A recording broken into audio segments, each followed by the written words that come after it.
ये सवाल ले लेते हैं, फिर मैं 13वां क्वेश्चन पे चर्चा करूंगा आपको, है ना। ये 14वां क्वेश्चन जो है, कल हमने एक क्वेश्चन किया था, आपको पता होगा कि x यहाँ 3 प्लस वाई की घात 3 प्लस जेड की घात 3 माइनस 3xyz का मान जो है अगर x plus Y plus z का मान 0 हो तो क्या होता है ना। तो एक क्वेश्चन हमने लिया, मैं बता देता हूं आपको।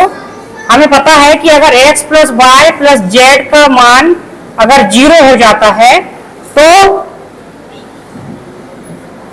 x यहाँ 3 प्लस वाई की घात 3 प्लस जेड की घात 3 क्या होता है, बराबर हो जाता है 3xyz,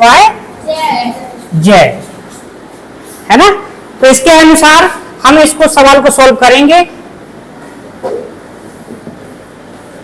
तो यहां पर एक्स वाई जेड की वहां पर आपको दिख रहा होगा -12, 7 और 5 दिख रहा है, तो अपन देखते हैं -12 प्लस 7 प्लस 5, ठीक है। तो 7 और 5 कितना होगा, 12 प्लस 12 और -12 कितना हो जाएगा, 0 हो जाएगा, 0। इससे हम क्या कहेंगे, यहां पर -12 की घात 3 प्लस 7 की घात 3 प्लस जेड की घात 5 की घात 3 बराबर होगा 3, x का मान -12, y का मान 7, है ना, और z का मान 5।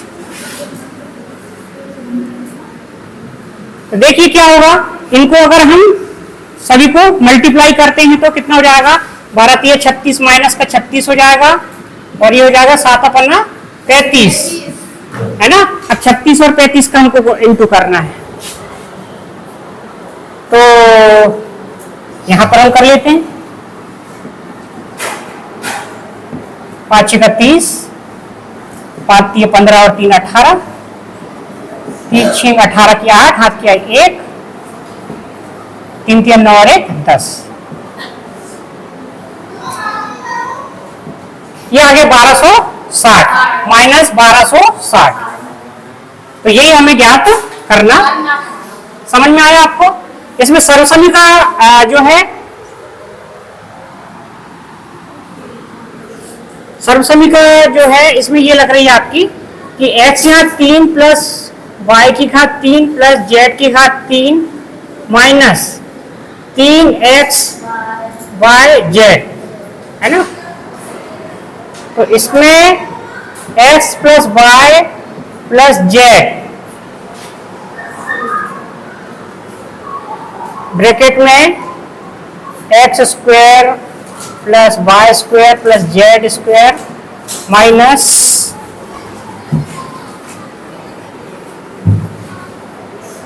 X Y minus Y Z और माइनस जेड एक्स, ये सर्वसमीका का उपयोग हुआ है। ये क्या है, सर्वसमीका। कल हमने सर्वसमीका के आधार पर एक सवाल भी किया था। तो यहाँ पर हमने अगर ये 0 कर दिया तो ये सारी वैल्यू क्या हो जाएगी, 0। कल हम कर भी चुके हैं, तो ये इसका पक्षांतर हो जाएगा, तो ऐसे ही हो जाएगा। ये क्लियर है, इससे हमने सॉल्व किया है। तो अगर आपको ये सर्वसमीका याद नहीं हो तो आप इतना तो याद रख ही सकते हैं, और सर्वसमीका याद है तो आप पूरे सवाल इसको कर सकते हैं। समझ में आ गया। तो इसी तरीके का आप एक दूसरा क्वेश्चन और उठाएं।